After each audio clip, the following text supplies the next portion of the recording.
सोलापुरातील पूर्व भागात माय डिनिम या ठिकाणी होलसेल दर रिटेल मध्ये उपलब्ध।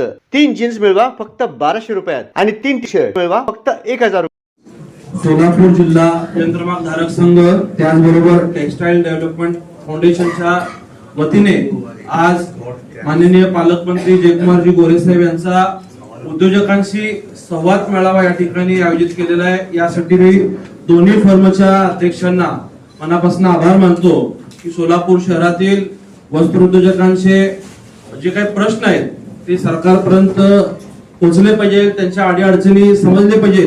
ही भावना वास्तविक पाहता पालकमंत्री जयकुमार गोरे साहेबांनी इच्छा व्यक्त केली की आपल्याला प्रत्यक्ष त्या ठिकाणी जाऊन नागरिकांचे किंवा उद्योजकांच्या अडचणी समजून घ्यायचे। आता प्रास्ताविकामध्ये कदमतातांनी सगळ्या आपल्या प्रश्न या ठिकाणी व्यक्त केले। आपल्या सगळ्यांच्या आशीर्वादाने कालच्या विधानसभेला आपण मला मोठ्या मताधिक्याने निवडून दिलं आणि मी या शहर मध्य विधानसभेचा आमदार म्हणून काम करत असताना मूलभूत सुविधाच तुमच्या फक्त प्रश्न आहेत असं मला वाटायचं की बाबा या ठिकाणी रस्त्याची आवश्यकता आहे, रस्ते करणे आहेत किंवा पाणी पुरवठा रोज करणे आहे।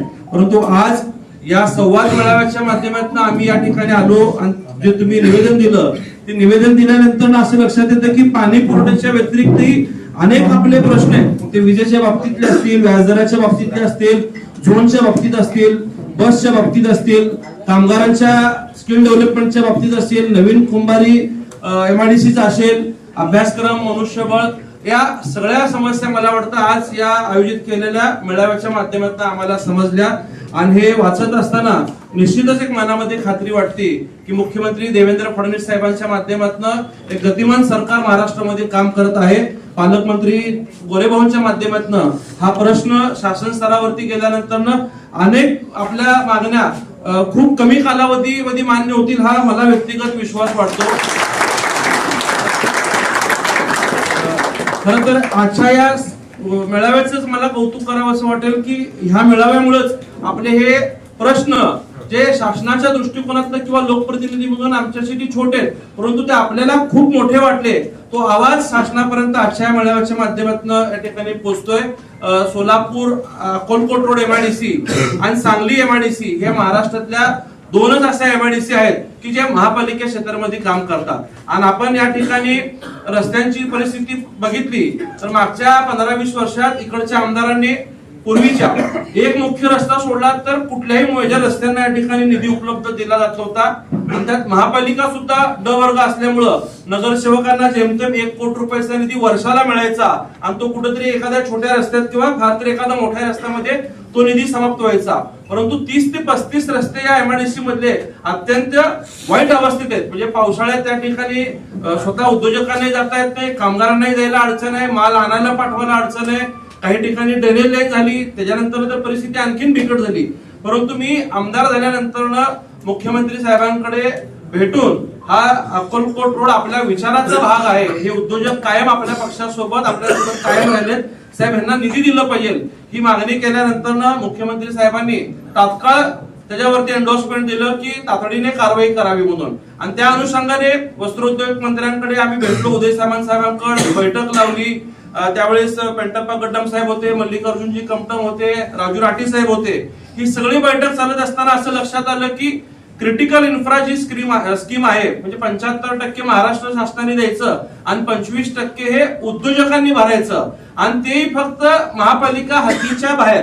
त्यामुळे तासभर बैठक चालल्यानंतर सगळ्या वरिष्ठ राज्य स्तरावरच्या अधिकाऱ्यांचं मत होतं की आम्ही या सोलापूरच्या MIDC ला पैसे देऊ शकत नाही कारण का ती महापालिकेच्या स्थितीतले। तिथं आम्ही भूमिका मांडली की महापालिका रस्ते करत नाहीये, मग किमान तुम्ही तरी आमची MIDC ताब्यात घ्या। ते म्हणाले की मग शहराच्या मध्ये ही वसाहत आहे, मग पाणी कसं द्यायचं, घंटागाड्या कशा पुरवायच्या, लाईट कसं पुरवायचं, आम्ही ती जबाबदारी घेऊ शकत नाही, तुम्ही हे महापालिकेकडूनच करून घ्या। शेवटी एकंदरीत बैठकीचा सूर पाहिल्यानंतर मी भावनिक होऊन त्यांना म्हणलं की हे सगळं आमचं ऐकून जर तुम्ही आम्हाला न्याय देणार नसताल, तुम्ही आम्हाला जगूही देत नाही, मग किमान आम्हाला मरायची तरी परवानगी देता का, हा प्रश्न त्या अधिकाऱ्यांना विचारल्यानंतर बैठक पूर्ण स्तब्ध झाली। आणि मग त्यावेळेस माझे सहकारी शैलेश मी त्यांना म्हणले की मुख्यमंत्री साहेबांचं पत्र कुठे बघू आणि आम्ही त्या अधिकाऱ्यांना दाखवलं की आम्ही मुख्यमंत्री साहेबांना भेटलोय आणि साहेबांनी अशी सही दिली आहे। तर ती सही बघितल्यानंतर ते एकमेकांमध्ये बोलले आणि मग त्यांनी सांगितले की सीएम सरांनीच काम करायला होकार दिलाय, तर हे काहीतरी मार्ग निघू शकतो. मला कोणाला भेटावं लागेल? ते म्हणाले की उद्योग सचिवांना तुम्हाला भेटावं लागेल. कुठं असतात? मी नवीन आमदार होतो. चौथ्या मजल्यावरती पी अनबलगन सर म्हणून आहेत. आम्ही मला आहेत का? चला आम्ही जाऊन लगेच झडकलो. हे सगळे सोबतीला होते. आज सोलापूरच्या आमदारात आल्यानंतर त्यांनी बसायला व्यवस्था वगैरे केली. काय घेऊन आलात? आमच्या एमआयडीसीचा असा विषय आहे. ते म्हणाले की मी मूळचा तमिळनाडूचा आहे, पण कॉलेजचं शिक्षण घेत असताना मी सोलापूरला राहिलोय आणि मी वस्त्रोद्योगावरती काम केलंय, स्वतःच्या पायाने माझं पॅडलिंग केलेलं आहे. मला सगळा तो सोलापूरचा दिवस आठवतोय. मला साहेब आपण कुठं राहायचा? तर ते म्हणाले मी 7 रस्त्याला राहायचो. तिथं कुठं? मला लक्षात आलं की त्या गांधीनगरच्या विणकर वसाहतीत त्यांनी हातमागावरती काम केलेलं आहे. पण त्यांची सोलापूर बद्दलची एक नाळ होती. आणि मुख्यमंत्र्यांचं पत्र दाखवल्यानंतर ना ते बोलले बॉसने बोला है तो करके देना है. हा विश्वास फडणवीस साहेबांच्या ताकदीत होता. मग तिथनं खऱ्या अर्थाने प्रवास चालू झाला. पुन्हा एस्टिमेट करण्यात आले. सगळे रस्ते जवळपास A to Z रस्ते घेतले. आपल्यासोबत फोडगी रोड वसाहतीचे घेतले. आणि हे सगळी गोष्टी पुढे घेऊन जात असताना पुन्हा रे माझ्या मागण्या मनात अडचण आली की महापालिकेने कॉन्ट्रीब्युशन, मग पालकमंत्री जयकुमार गोरे साहेबांनी 12.5% डीपीडीसीतनं दिले, 12.5% महापालिकेकडनं दिले आणि 75% महाराष्ट्र शासनाने भरावा म्हणून आम्ही पाठपुरावा केला. आणि अगदी HPC म्हणजे हाय पॉवर कमिटीची शेवटच्या बैठकीत होत असताना वरिष्ठ अधिकारी म्हणजे काय तर महसूल गोळा करायला बसते. मग त्यांचं म्हणणं आलं की जिल्हा नियोजन म्हणजे डीपीडीसी म्हणजे कोण? महाराष्ट्र शासन. तुम्ही सगळेच पैसे शासनाचे घेताय, 25% उद्योजकांचा पैसा यात आलेलाच नाहीये. तर त्यांनी त्यात एक रिमार्क मारलं की 50% महाराष्ट्र शासन, 25% महापालिका आणि 25% उद्योजकांकडनं करावं. मी पुन्हा हतबल झालो आणि पालकमंत्री जयकुमार गोरे साहेबांकडे गेलो की भाऊ, सोलापूरचा वस्त्रोद्योग ऑलरेडी अडचणीत आलेला आहे आणि अशात हे रस्ते करताना 7-8 कोटी रुपये उद्योजकांकडनं कुठून गोळा करायचे. आणि त्यावेळेस नागपूरचं अधिवेशन चालू होतं. भाऊ म्हणले कुठे ते सेक्रेटरी बघ, त्यांना आपण भेटायला जाऊयात. आम्ही व्यवस्था राहिल्यानंतर कळलं की ते हैदराबाद हाऊसला आहेत. पुन्हा मी हतबल झालो. आता भाऊ अधिवेशन चालू असताना बाहेर कसं काय येतील? आज आता हा विषय कुठे रखडतोय का?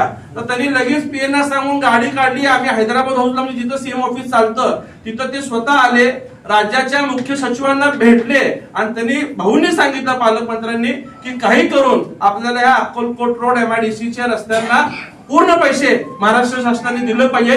75% महाराष्ट्र शासन आणि 25% सोलापूर महानगरपालिकेने पैसे भरायचे.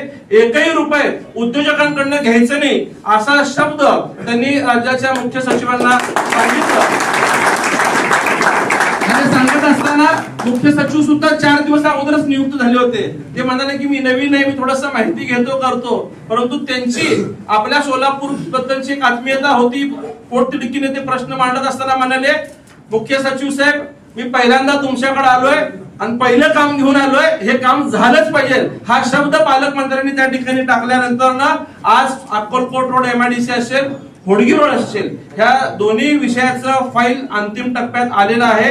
आणि त्यांच्या मार्गदर्शनातनं येणाऱ्या काळात मला वाटतं हे रस्ते 100% आपल्या या ठिकाणी उपलब्ध होणार आहे. फक्त रस्त्यावरती आपण थांबणार नाही, तर सगळे तुमचे जे काही प्रश्न आहेत ते पालकमंत्र्यांच्या माध्यमातून आपण निश्चितपणे पूर्ण करून घेऊ. आपण अनेक वर्ष या शहरात वस्त्रोद्योजक म्हणून काम करता. मी पण जवळपास 3-4 निवडणुकीला आपल्याकडे विधानसभेच्या मत मागायला आलोय. परंतु कालच्या माझ्या निवडणुकीला आल्यानंतरच मला कळलं की मी उशिरा भाजपमध्ये आलोय. तुम्ही आधीपासूनच भाजपचे आहात. ती खात्री मला माझ्या कालच्या विधानसभेला कळली. त्यामुळे आम्हाला सोलापूर महानगरपालिकेची कुठलीही शंका आपल्याबाबत वाटत नाही.